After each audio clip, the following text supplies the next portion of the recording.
I trusted my brother with everything. Not just secrets. Not just childhood memories. I trusted him with my future. And one morning, I checked my savings account and it was empty. $37,000. Gone. No fraud alert. No bank error. No glitch. Just one name on the transfer receipt. His. I remember staring at my phone, thinking, this has to be a mistake. My own brother wouldn't steal from me. But that wasn't even the worst part. The worst part was why he did it. You ever wake up and feel like something is wrong, but you can't explain why? That was me. Tuesday morning, 7:14 a.m. The light coming through my kitchen blinds was soft. Harmless. Ordinary. I remember thinking how peaceful everything felt. Which is funny, because 10 minutes later, my entire life cracked open. I was holding my coffee in one hand and my phone in the other. Just doing what I always do, checking my bank account before heading to work. Not because I didn't trust it, but because I worked hard for every dollar in there. Every dollar had a story. Skipped vacations. Late night shifts. Saying no when friends went out. Wearing the same winter coat for 4 years. It wasn't just savings. It was discipline. It was sacrifice. It was my exit plan. Balance. $12.48. I stared at it. Blink. Refresh. Blink again. Still $12.48. My brain tried to make sense of it. Maybe I logged into the wrong account. Maybe the app glitched. Maybe I was still dreaming. I logged out. Logged back in. Same number. And then I scrolled. One transfer. $37,000. Sent to Daniel Carter. My brother. There are moments in life when your body reacts before your mind does. My stomach dropped first. Then my hands started shaking. Then the sound in the room went quiet, like someone had pressed mute on the world. You know that ringing in your ears when you're in shock? That. I didn't cry. I didn't scream. I just stood there, frozen, because there are certain betrayals your brain refuses to process. And this was one of them. Daniel wouldn't steal from me. Not Daniel. Let me tell you about my brother. Growing up, Daniel was the golden boy. Smart, charismatic, protective. He used to walk me home from school even when he didn't have to. If someone made fun of me, he'd step in. If I had nightmares, he'd sit on the edge of my bed and tell me stupid stories about superheroes with terrible powers. He was safe. That's the word. Safe. When our parents divorced, he was the one who said, "It's us now, Mary. We'll be okay." And we were. At least that's what I thought. Daniel always had big ideas. Big dreams. Big risks. He started 3 businesses before he was 30. All of them failed. But he never let failure slow him down. He called it entrepreneurial spirit. I called it chaos. Still, I admired his confidence. I was the cautious one, the planner, the saver. Maybe that's why he knew about my account. Back in college, when I first opened it, he helped me set it up. He understood finances better than I did back then.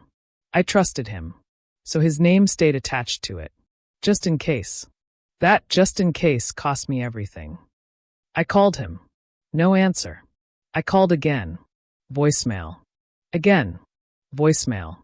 By the 4th call, my chest felt tight. By the 5th call, my voice was shaking. "Daniel, call me back. Now." 10 minutes later, my phone rang. His name lit up the screen. For a second, I almost didn't answer. But I did. And I wish I could tell you he sounded panicked. Guilty. Ashamed.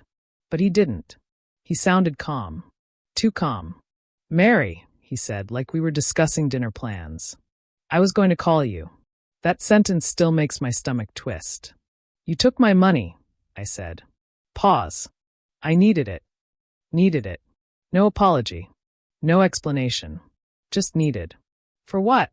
My voice didn't even sound like mine. He sighed like I was being unreasonable. "It's temporary. I invested it." Invested? In what world do you invest someone else's life savings without asking? "It's a guaranteed opportunity," he continued. "You'll thank me later." That's when something inside me cracked. "You stole from me." "I didn't steal," he snapped. "We're family." There it was. That word people use when they want something. Family. As if DNA erases consent. As if love equals access. As if boundaries don't apply. You had $37,000 just sitting there, he said. Doing nothing. Doing nothing. That money was my future bookstore cafe. The one I'd been planning for years. He knew that. He knew. You're not even opening it yet, he added. This will triple your money. My head was spinning. You should have asked me. I knew you'd say no. Exactly. He knew. He knew it was wrong. The next few days felt surreal. I went to work like nothing happened. Smiled at customers. Answered emails. But inside I felt hollow. Daniel kept texting updates. It's climbing. Just wait. You're going to see. He talked about cryptocurrency like it was magic. Like it was inevitable. And for a terrifying moment, I wanted to believe him. Because believing him meant I wasn't betrayed. Believing him meant I wasn't stupid for trusting him. Believing him meant my brother was still the person I thought he was. But deep down, I knew something was wrong. You don't secretly transfer $37,000 unless you're desperate. Or reckless. Or both. 2 weeks later, at 2:03 a.m., my phone rang. Daniel. I answered immediately. His breathing was uneven. It crashed.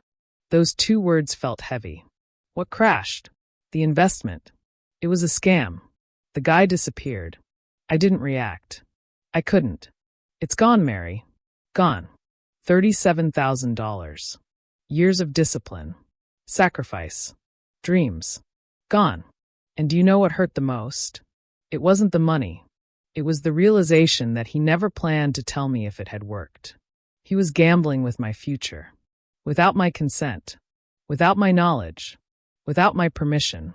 And somehow, in his mind, that was okay. Because we're family. The next morning, I looked at myself in the mirror. And I didn't recognize the girl staring back. She looked older. Harder. Less naive. Betrayal does that. It ages you. Not physically. Emotionally. And in that moment, I understood something clearly. If I didn't do something, this would define me. I could either become the sister who was taken advantage of, or the woman who drew a line. And for the first time in my life, I chose myself. But what I did next, that's where the story really begins. If you've ever been betrayed by someone you trusted, comment below.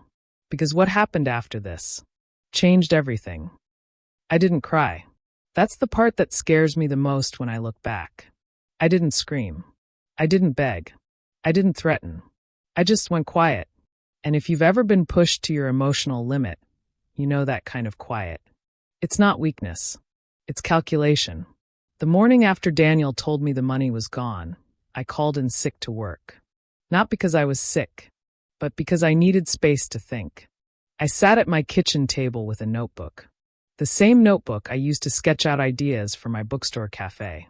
The same one filled with menu concepts and furniture layouts. And instead of writing dreams, I started writing facts. Fact, the account was still technically joint access. Fact, I never authorized that transfer. Fact, he admitted on the phone he moved it without asking. Fact, I had text messages. My hands were steady now. The shock had passed. And clarity is a dangerous thing. Because once clarity arrives, you can't pretend anymore. I called the bank. My voice was calm. Professional. I'd like to report an unauthorized transfer. The representative asked questions. I answered every one. Yes, his name is on the account. No, I did not give permission. Yes, I have proof of admission. There was a pause on the other end. Ma'am, because it's a joint account, this becomes more complex. But if the transfer violated the intent of the account agreement, we can open an investigation. Investigation. The word felt heavy. This was real now. This wasn't a family disagreement. This was documentation. Procedure. Evidence. Daniel called me later that afternoon. I've been thinking, he said. You need to relax. Markets fluctuate. Markets fluctuate. I almost laughed. It was a scam, Daniel. Silence. Then irritation. Okay, yes. But that's not the point. I'll fix it. How? I'll make it back. With what money? He didn't answer. Instead, he pivoted. You're overreacting. That's when I understood something critical. He wasn't panicking about the money. He was panicking about losing control of the narrative. And when someone realizes they're losing control, they start rewriting history. Over the next week, Daniel's tone shifted. First came minimization. It wasn't that much. Then justification. You weren't using it. Then guilt. You know how stressed I've been. Then anger. You're acting like I robbed a stranger. The progression was textbook. And the scariest part? A small part of me still wanted to protect him. That's what loyalty does. It fights for people who wouldn't fight for you. If you've ever felt that internal tug-of-war, comment below. Because it's exhausting. 3 days into the bank's investigation, I did something Daniel never expected. I met with a lawyer. Walking into that office felt surreal. I never imagined I'd sit across from someone discussing legal action against my own brother. The lawyer listened quietly, reviewed the documents, read the texts. Then he looked at me and said something that changed everything. This isn't a misunderstanding. This is financial exploitation. Financial exploitation. Hearing it phrased that way removed the emotional fog. It wasn't about family anymore. It was about boundaries. And he crossed them. When I told Daniel I'd spoken to a lawyer, he exploded. You're insane. No, I said calmly. I'm protecting myself. You're going to ruin my life. That sentence hit differently. Because for the first time, he wasn't talking about the scam. He was talking about consequences. And that's when it clicked. He expected forgiveness, not accountability. Weeks passed. The bank froze what remained accessible. The investigation deepened. Daniel stopped calling daily. But he started showing up. First at my apartment. Then at my workplace. Not aggressive. Not violent. Just intense. You don't have to do this, he'd say. I already did, I'd respond. He tried nostalgia next. Remember when I helped you move into your dorm? Remember when I paid for your textbooks that one semester? Remember when I defended you from Dad? Memory is leverage. As if good deeds were down payments for future betrayal. One evening, he sat in my living room, head in his hands. I was desperate, Mary. For what? I didn't want to be the failure anymore. There it was. The truth beneath the ego. Daniel wasn't just reckless. He was insecure. Every failed business chipped away at him. And instead of rebuilding slowly, he gambled big. With my money. But understanding someone's pain doesn't erase their choices. And that was my turning point. Compassion without boundaries is self-destruction. The bank concluded their preliminary findings 2 months later.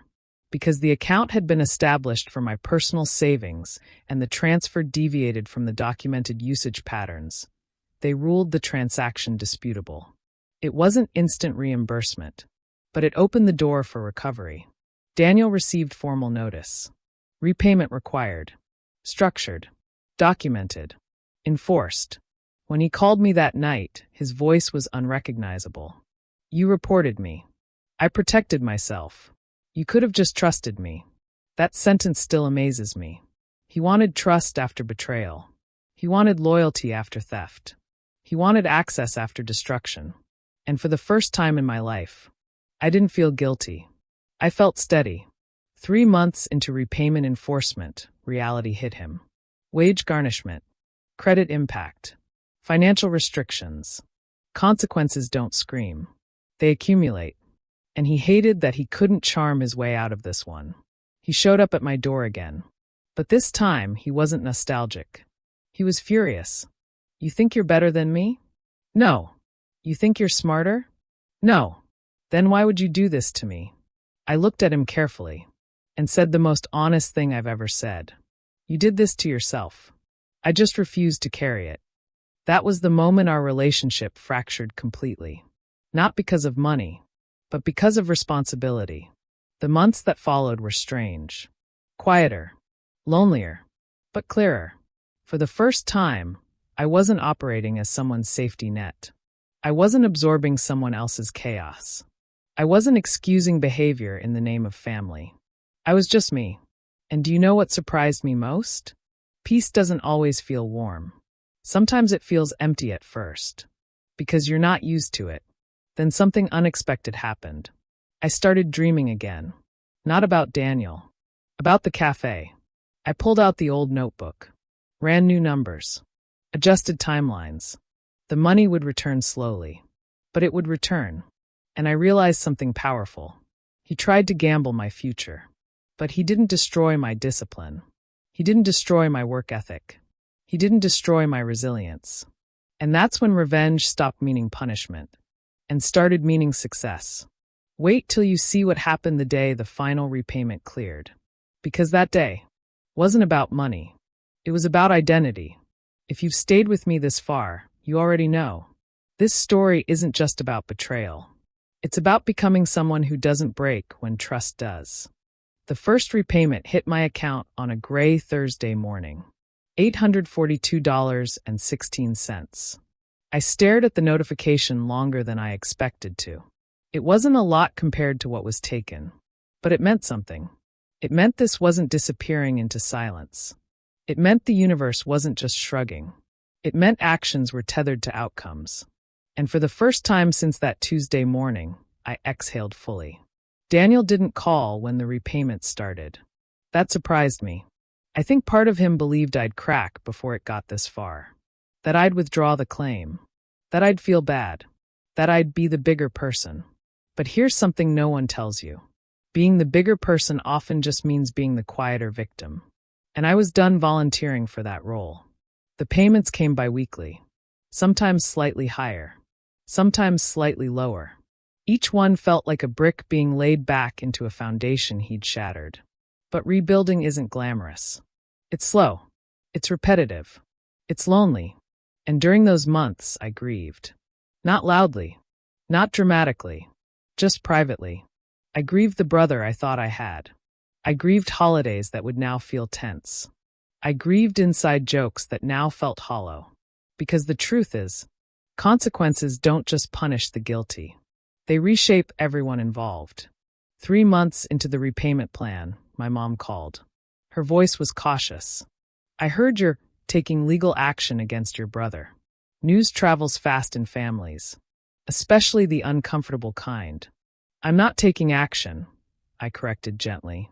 I reported unauthorized activity. Silence. You could have handled this differently. There it was again. The expectation. The burden. The subtle suggestion that protecting myself was somehow excessive. Different how? I asked. Well, he's struggling. So was I. Another silence. People love empathy until it requires accountability. That conversation changed my relationship with more than just Daniel. It exposed something deeper. In some families, the responsible one becomes the shock absorber. The stable one absorbs the chaos of the unstable one. And the moment the stable one stops absorbing, they become the problem. If you've ever felt like the strong one in your family, you know exactly what I mean. Comment below if that resonates. One evening, about 6 months after everything started, Daniel showed up again. But this time, he didn't look angry. He looked smaller. Not physically. Emotionally. He stood at my door like someone who had rehearsed a speech. I've been going to therapy, he said. That caught me off guard. I didn't realize how much I tie my worth to success. I didn't respond. He continued. When my businesses failed, I felt like I was drowning. And when I saw how stable you were, how disciplined, I felt ashamed. Ashamed. That word mattered. Because shame doesn't excuse behavior. But it explains it. I convinced myself, he admitted, that if I could just flip your savings into something bigger, it would fix everything. I'd finally be the successful one. The provider. And if it worked? I asked quietly. He hesitated. I would have told you it was a surprise. There it was. The truth. He never planned to ask. He planned to impress. And if it failed, he planned to manage it somehow. But management isn't ownership. And that was his lifelong pattern. I let him sit in silence for a while. Then I asked him something I hadn't asked before. If the roles were reversed, would you have forgiven me? He didn't answer immediately. That silence was louder than any excuse. I don't know, he finally said. Honesty. Raw. Uncomfortable. But honest. And for the first time since everything started, I saw him clearly. Not as a villain. Not as a monster. But as a deeply flawed human who made a catastrophic choice. The problem is, understanding someone doesn't require restoring access to them. And that's where people get confused. Forgiveness and reconciliation are not the same thing.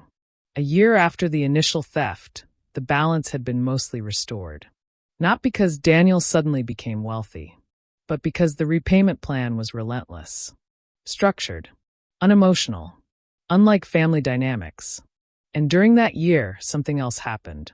I changed. I stopped explaining myself to extended relatives. I stopped defending my decision. I stopped over-justifying boundaries. And do you know what's interesting? The more I stood firm, the less people argued. Because when you're calm and consistent, resistance gets bored. Then came the day I signed the lease. The cafe. Small corner space. Exposed brick walls. Large front window. Not the grand bookstore I once imagined, but a beginning. I remember holding the pen and thinking, he almost erased this. But he didn't. Because dreams built on discipline don't vanish that easily. They bend. They delay. But they survive. The final repayment cleared on a quiet Monday afternoon. Balance restored. Fully. I didn't throw a party. I didn't text Daniel. I just sat there and let the moment land. 2 years earlier, I had stood in my kitchen staring at $12.48. Now I was here. Stronger. Sharper. More aware. Not just financially. Emotionally. And that's when I realized something powerful. The money coming back wasn't the victory. The boundary was. Opening day at the cafe felt surreal. Soft music playing. Fresh paint still faint in the air. The first customer walked in, smiled, and ordered a latte. I made it with steady hands. And as I handed it over, I felt something I hadn't felt in a long time. Ownership. Not just of the business. Of myself. Daniel didn't come to the opening.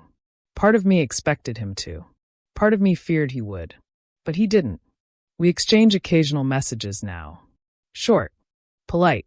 Surface level. He's still in therapy. Still rebuilding. And I genuinely hope he succeeds. But from a distance. Because love doesn't require proximity. And compassion doesn't require vulnerability. Sometimes people ask me if it was worth it. Reporting him. Enforcing repayment. Creating tension. My answer is simple. Yes. Because the alternative would have been teaching him that I'm safe to exploit. And teaching myself that my boundaries are negotiable. And I refuse to live like that. Here's what I learned from all of this. Betrayal doesn't always come from enemies. Sometimes it comes from people who love you, but haven't healed themselves. Sometimes it comes from insecurity, from ego, from desperation. But no matter the source, you are not required to sacrifice yourself to protect someone else's comfort. If this story taught me anything, it's this. Family is a relationship, not a permission slip. And trust is a privilege, not an obligation. 2 years ago, I lost $37,000. But I gained something far more valuable. Clarity, strength, standards, and the ability to say no without shaking. If you've ever had to choose between keeping peace and keeping your self-respect, I see you. If you've ever drawn a boundary that cost you a relationship, you're not alone. And if you're in the middle of something like this right now, let this be your reminder. You are allowed to protect your future, even from people who share your blood. Thank you for staying with me through this story. And remember, sometimes the most powerful revenge is rebuilding without them. Opening the cafe didn't magically fix me. I wish it did. I wish I could tell you that the moment I hung that open sign on the door, everything felt healed. But healing doesn't arrive with balloons. It arrives quietly, and sometimes it hurts. The first month was busy. People from the neighborhood came in out of curiosity. Friends showed up with flowers. A few strangers posted photos online. Dream come true, they captioned. And I smiled in every picture. But at night, when I locked the door and turned off the lights. That's when the silence got loud.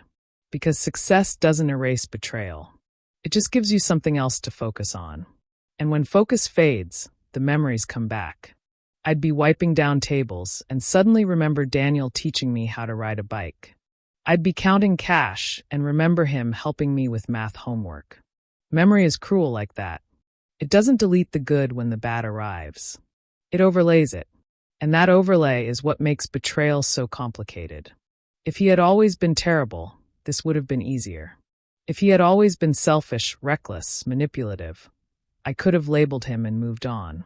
But he wasn't. He was both. Capable of love. Capable of destruction. And that duality messed with my head more than the theft ever did. One night, about 3 weeks after opening, I had a dream. We were kids again, running through our old backyard, laughing. And in the dream, he turned to me and said, "I'd never hurt you." I woke up crying, not because I missed him, but because I missed the version of him I believed in. There's a difference, and that difference is brutal. If you've ever mourned someone who's still alive, you understand. Comment below if that hits, because that grief is silent. There's no funeral, no closure, just distance. Around that time, something else started happening. People began sharing their stories with me. Customers would linger after ordering. Maybe it was the softness of the space. Maybe it was the way I listened. But they opened up. One woman told me her sister emptied their mother's account before she passed. Another said his business partner, who was also his cousin, forged documents. Different stories. Same theme. Trust misplaced. Boundaries crossed. And every time someone spoke, I felt less alone. Because betrayal isolates you. It makes you question your judgment, your intelligence, your worth. You start thinking, how did I not see it? Was I naive? Did I enable this? And those questions can eat you alive if you let them. There was one moment that really shook me. A customer, older man, quiet, came in every Thursday morning. Always ordered black coffee. One day he asked, "Is this place yours?" "Yes." "You built it alone?" I hesitated. "Yes." He nodded slowly. "Good. Don't let anyone attach themselves to your foundation unless they helped pour the concrete." That sentence stayed with me. Because that's exactly what happened with Daniel. He didn't help build my savings. He didn't work the double shifts. He didn't skip vacations. But he felt entitled to the result. And entitlement is dangerous when mixed with insecurity. About 2 months into running the cafe, Daniel texted me something unexpected. "I'm proud of you." 3 words. That's all. And my stomach twisted, because part of me wanted to feel warmth reading that. But another part felt cautious. Words had cost me before. So I responded simply, "Thank you. Nothing more." And that was growth. Old me would have engaged. Asked questions. Opened doors. New me understood that politeness doesn't require vulnerability. Therapy became part of my routine too. Not because I was falling apart, but because I didn't want this experience to harden me permanently. There's a fine line between boundaries and walls. Boundaries protect. Walls isolate. And I refused to become someone who distrusts everyone because one person betrayed me. In therapy, I said something out loud that surprised even me. "I don't think I'm angry anymore." "What are you?" my therapist asked. "Disappointed." Disappointment is quieter than anger, but deeper, because anger burns hot and fades. Disappointment settles. The real shift happened during a holiday dinner. First family gathering since everything. The tension was thick. Daniel arrived late. Avoided eye contact. Conversation was stiff. Then my uncle made a joke. "You two finally settle your little money disagreement?" Little. Money disagreement. That's how it was framed. I felt the old version of me preparing to minimize, to smooth it over. But instead, I said calmly, "It wasn't a disagreement. It was theft. And it was handled." The table went silent. Daniel stared at his plate. And something clicked in that moment. Shame thrives in silence. Truth disrupts it. And I wasn't going to protect him from the truth anymore. Not publicly. Not privately. Not emotionally. Later that night, Daniel approached me outside. You didn't have to say it like that. Yes, I did. You embarrassed me. You embarrassed yourself. There was no heat in my voice. No venom. Just fact. And that's when I realized something powerful. He no longer intimidated me emotionally. Not because I hated him, but because I saw him clearly. Flaws and all. Without illusion.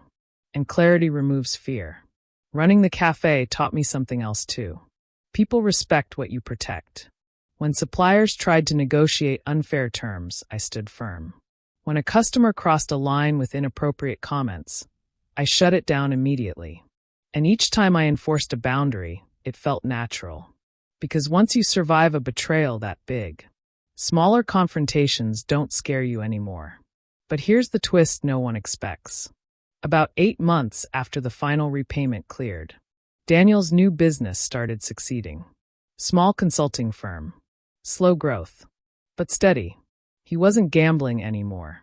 He wasn't chasing shortcuts. He was building. Carefully. And when I heard that, I felt something complicated. Relief. Not because I wanted him back in my life fully, but because growth meant the pain wasn't wasted. It meant consequences worked. It meant accountability reshaped him instead of breaking him. And that's the part of revenge stories people don't talk about. Sometimes the best outcome isn't destruction. It's correction. One afternoon, he walked into the cafe. Unexpected. My heart skipped, not from fear, but from surprise. He looked around slowly. It's beautiful, he said. Thank you. We stood there awkwardly for a moment. Then he said something I never expected. You were right. I didn't respond. You did the only thing that forced me to change. And there it was. Ownership. Not deflection. Not blame. Ownership. It didn't erase what happened. But it mattered. He ordered coffee. Paid full price. Left a tip. And when he walked out, I didn't feel weak. I felt complete. Not because we were fixed, but because the story had evolved. Here's the truth most people won't admit. If I had forgiven him instantly, if I had absorbed the loss quietly, if I had protected him from consequences, he might never have changed. And I might never have either. Sometimes love looks like enforcement. Sometimes care looks like boundaries. Sometimes growth is born from discomfort. Looking back now, I don't see myself as the victim anymore. I see myself as someone who learned, someone who adapted, someone who refused to let betrayal define her identity. And that shift, that's the real victory. If you're watching this and you're in the middle of something similar, let me tell you this. You're not cruel for protecting yourself. You're not dramatic for demanding accountability. And you're not heartless for choosing distance. Sometimes distance is the only way clarity survives. And sometimes, the person who hurts you the most ends up being the catalyst for the strongest version of you. Just when you think you've healed, life tests you. Not loudly, not dramatically, just subtly enough to make you question whether you've really changed. And my test came disguised as opportunity. About a year after Daniel walked into my cafe and admitted I was right, business was steady.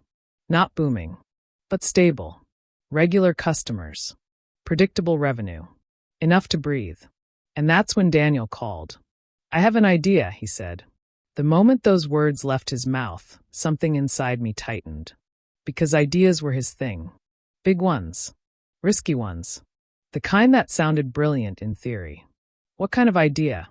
I asked carefully. I've been working with a few investors. Small-scale expansions. Community-focused businesses. And I was thinking. Pause. We could expand your cafe. There it was. The hook. He laid it out smoothly. Second location. Shared branding. Capital injection from his consulting profits. A partnership. And I'd be lying if I said it didn't tempt me. Because expansion meant faster growth. More visibility. More security. And a small, dangerous voice inside me whispered, maybe this is how we fix everything. Maybe this is how we rewrite the story. Maybe this is redemption. But redemption for who? Him. Or me. That night, I couldn't sleep. I paced my apartment replaying his words. He sounded different this time. Measured. Grounded. Not manic. Not desperate. He had spreadsheets. Projections. Market analysis. He'd changed. That much was obvious.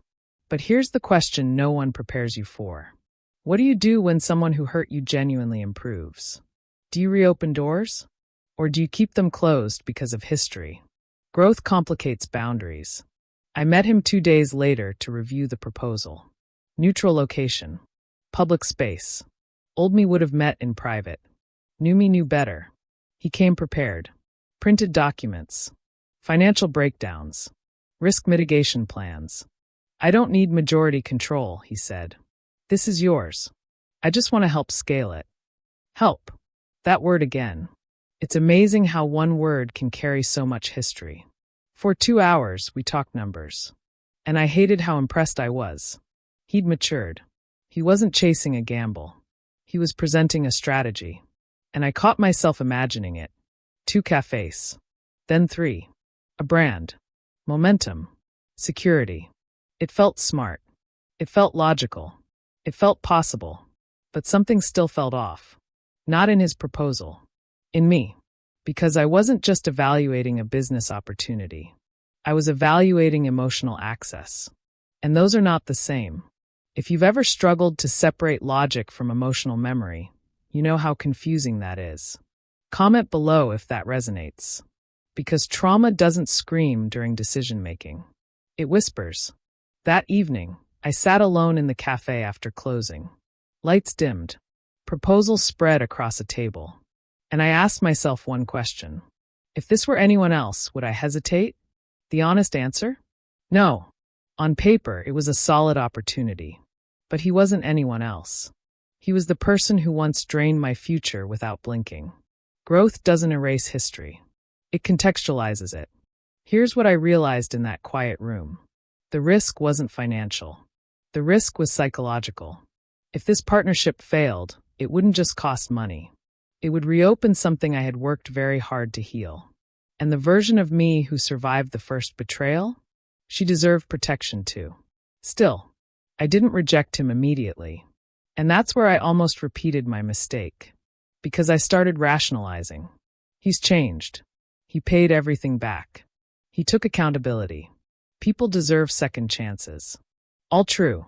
But second chances don't require shared ownership. And that distinction saved me. A week later, Daniel called. So, what are you thinking? I took a breath. I think your plan is solid. Relief flooded his voice. But I'm not interested. Silence. Long silence. Why? Because I built this alone. And I need to know it can grow without tying my stability to anyone else. That's not fair. Fair. Interesting word. It's not about fair. It's about peace. He exhaled slowly. I thought this could bring us closer. There it was. The real motivation. Not expansion. Connection. Redemption through collaboration. But partnerships built on emotional repair are fragile. And I couldn't risk that. I hope your firm keeps growing, I said gently. But this stays mine. And for the first time, I didn't feel guilty saying no. That night, something powerful happened. Instead of feeling loss, I felt strength. Because boundaries aren't just about keeping people out. They're about honoring the version of you that fought to rebuild. The old Mary would have said yes to prove she wasn't resentful.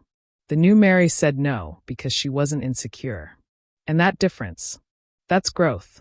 A few months later, I heard through mutual contacts that Daniel's expansion project struggled. Not catastrophic, but slower than projected. Investors cautious. Margins tight. And I'll admit something uncomfortable. For a split second, I felt relief. Because had I said yes, my stability would have been tied to that turbulence. And healing would have been tested again. Sometimes the win isn't in what you gain. It's in what you avoid. One afternoon, Daniel stopped by again. No proposal this time. No pitch. Just coffee. I was disappointed, he admitted. I know, but I get it now. That surprised me. I realized something, he continued. You weren't rejecting me. You were protecting yourself. Yes, exactly that. And hearing him say it out loud, it felt like the final layer of understanding. Here's what this whole experience taught me. Forgiveness is internal. Access is external. You can forgive someone without re-entering shared risk. You can wish them well without intertwining futures. You can love someone without giving them leverage. That balance took me years to learn. If you're watching this and someone who hurt you is asking for another chance, ask yourself this. Are they asking for forgiveness or access? Those are different, very different, and confusing them can cost you more than money. Looking back now, I see the full arc. He stole my savings. I enforced consequences. He changed. I healed. He tried to reconnect through partnership. I chose independence. And somehow, we both grew. Not because the betrayal happened, but because accountability did. The cafe is still mine. One location. Intentional growth. No rush. No shortcuts. And every decision I make now passes one filter. Does this protect my peace? If the answer is no, it's not worth it. But here's the thing. Life doesn't stop testing you. And just when I thought the hardest lessons were behind me, something happened that forced me to confront one final truth about trust. And this time, it wasn't Daniel. It was me. For a long time, I thought the story was about betrayal. Then I thought it was about boundaries. Then growth. Then forgiveness. But I was wrong. The final lesson wasn't about Daniel at all. It was about me. About a year and a half after the cafe opened, something shifted inside me. Not externally. Externally, everything looked fine. Revenue steady. Customers loyal. Family tension manageable. But internally, I had changed in ways I didn't fully understand yet. I stopped delegating. I stopped trusting employees with financial access. I double-checked every invoice. Reviewed every supply order personally. Counted cash twice. Sometimes 3 times. At first, I told myself it was just good business. Responsible. Diligent. But there's a thin line between diligence and fear. And I was quietly crossing it. One afternoon, my assistant manager, Claire, knocked on my office door. "You don't have to redo everything I approve," she said gently. I looked up. "I just like to be thorough." She hesitated. "It feels like you don't trust me." That word hit. Trust. There it was again. The thing that cost me everything once. The thing I rebuilt carefully. And now, I was hoarding it. Protecting it so tightly that no one could access it. Even people who deserved it. That night, I sat alone in the cafe after closing. Lights dimmed. Same as before. But this time, the threat wasn't external. It was internal. Because I realized something uncomfortable. I had healed from Daniel. But I hadn't healed from vulnerability. There's a difference. When someone betrays you deeply, your brain rewires. It doesn't just say, be careful with them. It says, be careful with everyone. And if you're not conscious, that caution becomes isolation. And isolation masquerades as strength. I told myself I was independent, self-sufficient. But in reality, I was scared of needing anyone. If you've ever been hurt so badly that you vowed to never depend on anyone again, you know how empowering that feels at first. Comment below if that resonates. Because independence can become armor. And armor gets heavy. The turning point came in the smallest moment. Claire accidentally miscalculated a vendor payment. Minor error. Easily fixable. But when I noticed it, my body reacted as if someone had drained my account again. Adrenaline. Tension. Heat rising in my chest. It wasn't about the money. It was about control. Because when Daniel took my savings, what he really took was certainty. And now I was trying to manufacture certainty by controlling everything. But control isn't the same as security. And that realization hit me hard. That night I journaled something raw. I don't trust people because I don't trust myself to survive betrayal again. Read that twice. Because that was the real fear. Not that someone might hurt me, but that I might not be strong enough to handle it twice. But here's the truth I had to face. I already survived it once. And I didn't break. So why was I living like I would? I went back to therapy. And this time, the conversation shifted. I don't want to become cold, I said. You're not cold, my therapist replied. You're guarded. Isn't that the same? No. Cold people don't want connection. Guarded people want it but fear it. That distinction changed everything. Because I still wanted connection. I just didn't want risk. But connection without risk is illusion. And if I kept living like that, I'd protect myself into loneliness. So I made a decision that scared me more than reporting my brother. I delegated full financial oversight for 1 month. Not recklessly. With systems. With checks. But without hovering. And the first week, I was restless. Checked reports obsessively. Resisted the urge to micromanage. It felt like standing at the edge of a cliff. Except the cliff was trust. And I had to jump. Nothing collapsed. No one drained accounts. No catastrophic mistake. Just normal human imperfection. And something inside me softened. Because I realized something powerful. Trust isn't about eliminating risk. It's about accepting it consciously. Daniel didn't break me because I trusted. He broke me because he violated. Those are not the same thing. And punishing everyone else for his violation would only shrink my world. Then came the final mirror moment. About 2 years after the original betrayal, Daniel invited me to a small business event. Networking mixer. Local entrepreneurs. My first instinct was no. Avoid. Distance. But I paused. Was I protecting myself? Or avoiding discomfort? There's a difference. So I went. Walking into that event felt surreal. Soft music. Business cards exchanging hands. People pitching ideas. Daniel introduced me as my sister, the smartest business owner I know. No sarcasm. No ego. Just respect. And in that moment, I saw the full circle. The insecure brother who once gambled my savings to feel successful. Now proud of my independent success. Growth doesn't erase the past, but it reframes it. We talked that night. Not about money. Not about the betrayal. Just about life. And for the first time in years, the conversation felt light. Not forced. Not loaded. Just two adults who survived something difficult. And that's when I understood the final truth. Healing isn't about restoring what was. It's about creating something new. Different.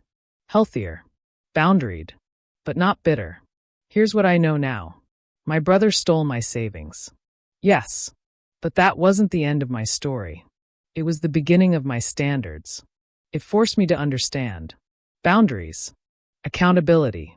Ownership. Trust. Not as concepts, but as lived experiences. And in the process, I didn't just rebuild a bank account. I rebuilt myself. If you're watching this and you've been betrayed, let me leave you with this. You don't have to choose between love and self-respect. You don't have to choose between forgiveness and boundaries. You don't have to harden your heart to protect it. You just have to get clear. Clear on what you allow. Clear on what you deserve. Clear on who you are without the illusion. Because betrayal reveals character. Theirs. And yours. And when you survive it consciously, you don't just recover. You evolve. My name is Mary. And my brother once stole my savings. But he didn't steal my future. He didn't steal my strength. And he didn't steal my ability to trust again, wisely. If you've ever had to rebuild after betrayal, if you've ever chosen self-respect over silence, if you've ever protected your peace even when it cost you people, I see you. And you're stronger than you think. 5 years changes people. It softens some, hardens others, exposes the truth in everyone. 5 years after Daniel stole my savings, the cafe had expanded. Yes, expanded. But not because of him. Slow growth. Careful scaling. Second location opened in year 3. Profitable by year 4. No shortcuts. No emotional partnerships. No shared ownership. Just systems. Teamwork. Measured risk. Peace. Real peace. And then one afternoon my phone rang. It was Mom. Her voice was trembling. Daniel's in trouble. The words hit differently this time. Not panic. Not anger. Just alertness. What kind of trouble? Silence. Then, medical. Everything inside me shifted. Because financial betrayal is one thing. Health is another. Daniel had collapsed at work. Stress-related cardiac episode. Not fatal, but serious. He was in the hospital. And suddenly 5 years of emotional evolution were tested in one moment. Because here's the thing no one talks about in revenge stories. What happens when the person who hurt you becomes vulnerable? I drove to the hospital. The entire ride, my mind was quiet. Not racing. Not rehearsing. Not angry. Just steady. That steadiness surprised me. 5 years ago, I would have arrived carrying resentment like armor. Now, I just arrived. He looked smaller in that hospital bed. Tired. Pale. Human. And for the first time since everything happened, there was no tension in the room. No ego. No defensiveness. Just reality. You came, he said softly. Of course. And I meant it. We talked quietly. Doctors said stress. Overwork. Too much pressure. His consulting firm had grown. But growth came with responsibility. Debt. Investors. Expectations. Success has weight. And Daniel had always carried weight badly. I keep trying to prove something, he admitted. To who? I asked. He didn't hesitate this time. Myself. Growth. Real growth. Because 5 years ago, he would have blamed the market. The economy. The scammer. Now, he blamed his own internal pressure. That mattered. Here's the truth. I didn't feel vindicated. I didn't feel superior. I didn't feel like karma was balancing scales. I felt compassion. Not the enabling kind. Not the self-sacrificing kind. Just clean compassion. The kind that doesn't erase history, but doesn't weaponize it either. And that's when I knew something important. I had truly healed. Because I could care without reopening wounds. A week later, Daniel asked me something unexpected. Can I ask you something honest? Always. How did you stop tying your worth to outcomes? That question told me everything. He wasn't asking for money, or partnership, or rescue. He was asking for perspective. And that's the healthiest request he'd ever made. So I told him the truth. I stopped trying to be impressive. I focused on being consistent. Consistency. Not brilliance. Not risk. Not ego. Consistency built my cafes. Consistency rebuilt my savings. Consistency rebuilt my identity. He nodded slowly. I've always chased acceleration. I know. And it's always cost me. Yes. There was no bitterness in my voice. Just fact. Months passed. He recovered. Slowed down. Restructured his company. Delegated more. Stopped chasing explosive growth. And something interesting happened. For the first time in our adult lives, we started relating as equals. Not protector and little sister. Not risk-taker and cautious one. Not manipulator and boundary setter. Just two adults with scars. And that dynamic, that felt new. Then came the final defining moment. About 6 months after his hospitalization, he asked to meet me at the original cafe. Not the second location. The first one. The one built from ashes. He sat down across from me and slid something across the table. A document. I frowned. What is this? He smiled gently. It's removing my name from any remaining legacy linkage on your old banking records. I blinked. I thought that was already handled. Technically, yes. But I wanted to make sure there is zero connection. Zero vulnerability. Forever. I stared at the paper. And something inside me shifted deeply. Because this wasn't forced. This wasn't legally required. This wasn't reactive. This was proactive respect. 5 years ago, he felt entitled to access. Now, he was eliminating it voluntarily.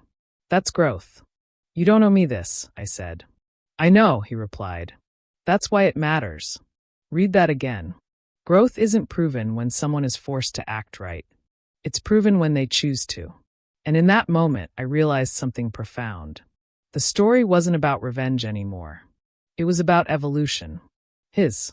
And mine. If you've stayed with this story this long, you know something important. This was never just about stolen money. It was about identity, power, boundaries, self-worth, healing. And here's the final truth I learned. You can't control who betrays you, but you can control how you respond. And how you respond determines whether the story ends in bitterness or strength. 5 years later, Daniel and I aren't inseparable.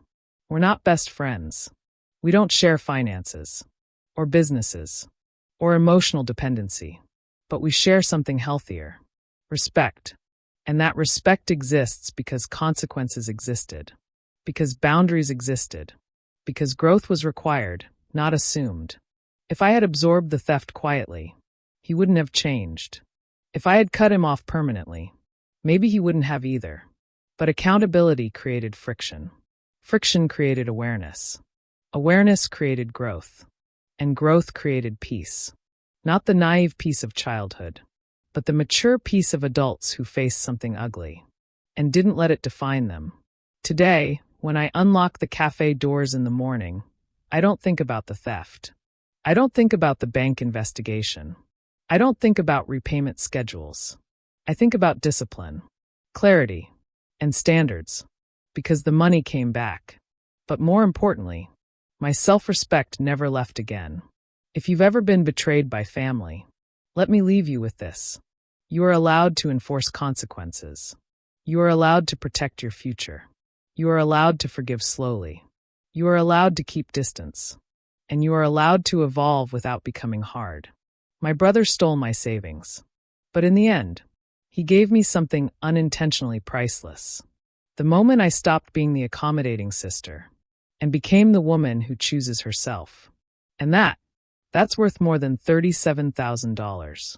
If this story resonated with you, if you've lived something similar, if you're navigating boundaries right now, comment below, because someone reading your words might need them. And remember, protect your peace, build slowly, choose consistency, and never confuse love with access.